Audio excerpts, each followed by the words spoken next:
बात अब इफ्को के प्रबंध निदेशक उदय शंकर अवस्थी की, जिनका गजरोला पहुंचने पर जिला अधिकारी लोकेश एम, भारतीय कृषक समाज के प्रदेश अध्यक्ष रमेश रामट सहित अन्य किसानों ने फूल भेंट कर स्वागत किया। बाद में श्रीमती रेखा अवस्थी, डीएम लोकेश एम और भारतीय किसान यूनियन के प्रदेश अध्यक्ष चौधरी तेजपाल सिंह को स्मृति चिन्ह व शॉल उड़ाकर सम्मानित किया गया। JPN 7 से वार्ता करते हुए उदय शंकर अवस्थी ने कहा कि इफ्को किसानों का सबसे बड़ा समूह है और हमेशा किसानों के हित की बात करता है। उन्होंने कहा कि उनका प्रयास रहता है कि किसानों को बीज खाद अच्छी और कम दामों पर मिले, लेकिन किसानों की बदकिस्मती है कि उसके गन्ने की फसल का रेट सरकार तय करती है। इस मौके पर चौधरी कपिल औलख, चौधरी जयवीर सिंह, यशपाल सिंह एडवोकेट, चौधरी चंद्रवीर सिंह एडवोकेट सहित भारी संख्या में किसान मौजूद थे।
जिनका गजरोला पहुंचने पर जिला अधिकारी लोकेश एम, भारतीय कृषक समाज के प्रदेश अध्यक्ष रमेश रामट सहित अन्य किसानों ने फूल भेंट कर स्वागत किया।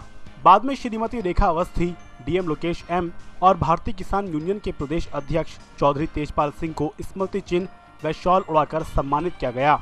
JPN 7 से वार्ता करते हुए उदय शंकर अवस्थी ने कहा कि इफ्को किसानों का सबसे बड़ा समूह है और हमेशा किसानों के हित की बात करता है। उन्होंने कहा कि उनका प्रयास रहता है कि किसानों को बीज खाद अच्छी और कम दामों पर मिले, लेकिन किसानों की बदकिस्मती है कि उसके गन्ने की फसल का रेट सरकार तय करती है। इस मौके पर चौधरी कपिल औलख, चौधरी जयवीर सिंह, यशपाल सिंह एडवोकेट, चौधरी चंद्रवीर सिंह एडवोकेट सहित भारी संख्या में किसान मौजूद थे। दिल्ली से मुरादाबाद जाते वक्त इफ्को के मैनेजिंग डायरेक्टर उदय शंकर अवस्थी जी से हमने बात की किसानों की समस्याओं के बारे में। आइए जानते हैं वे क्या कहते हैं। भारत हमारा एक कृषि प्रधान देश है, लेकिन आज भी किसानों के सामने अधिकतर समस्याएं हैं, वो क्यों हैं? देखिए, हमारे यहाँ किसानों की समस्या पे हम लोग बात करें तो उसके पीछे बहुत से कारण ये हैं कि खेती अभी भी, एग्रीकल्चर अभी भी में रिफॉर्म नहीं हुए हैं। जैसे ये किसान जो है कोई चीज़ जो पैदा करता है वो अपनी मन मर्जी से कहीं नहीं ले जा सकता है, उसका मन मर्जी से अपना मूल्य नहीं तय कर सकता है, उसके कारण किसान को नुकसान होता है। फिर किसानी जो है उसमें सदैव जो वातावरण क्या होने वाला है, बरसात अच्छी होगी कि नहीं अच्छी होगी, बीज अच्छे मिलेंगे कि नहीं मिलेंगे, खाद अच्छी मिलेंगी कि नहीं मिलेंगी, उसमें कोई पेस्ट तो नहीं आ जाएंगे। तो इससे बड़ी मेहनत का काम है ये, लेकिन उसके बाद भी उसको उसका उचित मूल्य नहीं मिलता। तो सबसे बड़ा कारण तो ये है। दूसरा बड़ा कारण जो है वो ये है कि जो हमारे बीज बनाने वाले लोग हैं, बीज बनाने वाली कंपनियां हैं, वो भी इसमें अपना पूरा योगदान नहीं दे रही हैं और अच्छे बीज किसानों को नहीं मिल रहे हैं। और तीसरा है वो किसान का अपना किया हुआ है कि किसान ने जिस तरीके से अंधाधुंध केमिकल फर्टिलाइजर का इस्तेमाल किया है, उसके कारण उसकी खेती क्षमता घटी है। तो इससे मेरी उसको सलाह है कम से कम एक जो उसके हाथ में है कि अंधाधुंध खेती केमिकल फर्टिलाइजर का इस्तेमाल न करें, अंधाधुंध यूरिया का इस्तेमाल न करें, पर बैलेंस फर्टिलाइजेशन करें, ग्रीन मैन्योरिंग करें, जैसे ढैंचा है उसका इस्तेमाल करें, PSN कंपोस्ट है, कंपोस्ट का इस्तेमाल करें, बायो फर्टिलाइजर का इस्तेमाल करें और केमिकल फर्टिलाइजर का इस्तेमाल जो है वो कम करें। तो उससे उनकी खेती जो है वो अच्छी खेती भी होगी और साथ साथ उनको रोटेशन भी करना चाहिए क्रॉप का। ये नहीं कि खाली चावल गेहूँ बनाते रहे, पर चावल गेहूँ के बाद बीच में एक दलहन की खेती लो, कुछ सब्जियां पैदा करो, कुछ खरपतवार जो है खेत के अंदर डालो, कुछ ज़मीन की शक्ति बढ़ाइए और ज़मीन की शक्ति बढ़ा के फिर केमिकल फर्टिलाइजर का इस्तेमाल करिए। और ये भी देखते रहिए कि मंडी में क्या भाव चल रहे हैं, तो जिसका अच्छा भाव है उस हिसाब से वो खेती भी करिए। किसानों की समस्याओं के निस्तारण के लिए आपके क्या प्रयास रहेंगे? देखिए, इफ़को में तो हम लोग लगातार, यहाँ हम लोग एक ज़माने में खाली 20 लाख टन खाद बनाते थे, आज हम 85 लाख टन खाद बनाते हैं। 125 लाख टन की हमने खाद की व्यवस्था कराई।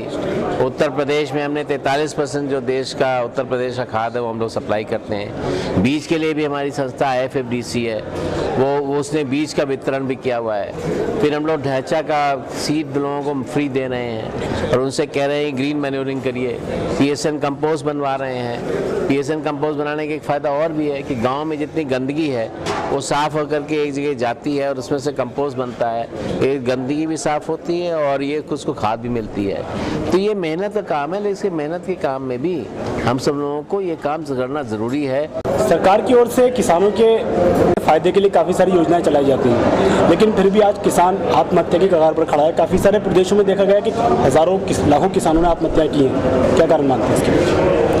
देखिए, सरकार सब कुछ बहुत प्रयास कर रही है, मुझे इसमें कोई शक नहीं कि सरकार बहुत अच्छा प्रयास कर रही है, लेकिन सरकार को एग्रीकल्चर में रिफॉर्म लाने पड़ेंगे, मंडियां ख़त्म करनी पड़ेंगी, एग्रीकल्चर मार्केटिंग प्रोड्यूसर वो ख़त्म करने पड़ेंगे, बिचौलिए ख़त्म करने पड़ेंगे। जब तक सरकार वो नहीं करेगी ना, तो कुछ भी कर ले किसानों की हालत ठीक नहीं होगी। इफ़को एक बहुत बड़ी संस्था है, किसान इससे भारी संख्या में जुड़े हुए हैं। आगे किसानों के सामने समस्या उत्पन्न ना हो, आप अपने स्तर से क्या प्रयास करें? नहीं, हम अपने स्तर से आपको बताया ना कि हम लोग जैसे सेव द सॉइल कैंपेन हम लोगों ने चला रखा है, भूमि बचाओ अभियान पूरे प्रदेश भर में चला रखा है और पूरे देश भर में चला रखा है। और उसके साथ ही साथ हम लोग किसानों को जागृत भी कर रहे हैं, उनको बता भी रहे हैं कि आप क्या करना चाहिए। हमारी संस्था इफ़को किसान संचार, उसमें जो आप टेलीफोन का सिम लेते हैं उसमें 5 आपको हर रोज़ हम लोग फ्री मैसेज देते हैं। इफ़को द्वारा संचालित योजनाओं के बारे में किसानों को जानकारी दें कि इफ़को द्वारा क्या क्या योजनाएं संचालित की जा रही हैं जिससे किसानों को अधिकतर लाभ हो। भूमि बचाओ अभियान हम लोगों ने चला रखा है। हम लोग किसान की सभाएं करते हैं, हम लोग डिमॉन्स्ट्रेशन करते हैं, किस तरीके से उनको खेती करनी चाहिए ये करते हैं। हमारे इंस्टीट्यूट है 3 जगह, फूलपुर में, कलोल में और कांडला में, वहाँ हम किसानों के लिए जाकर के अपनी ट्रेनिंग भी कराते हैं। प्लस सोसाइटियों के पास समय पे खाद पहुँचे इसका इंतज़ाम करते हैं। प्लस हम लोग किसानों को बताते हैं कि मंडी के दाम क्या हैं इफ़को किसान संचार लिमिटेड के माध्यम से। तीसरा जो सबसे बड़ा हमारा ये है कि हमारी संकट हरण बीमा योजना है कि उस बीमा में योजना में जो आप कोऑपरेटिव सोसाइटी से खाद लेते हैं तो उसमें अपना पता दे दीजिए और अपना नॉमिनी का नाम दे दीजिए। फिर कोई दुर्घटना हो जाएगी तो आपको तुरंत उसका बीमा मिलेगा।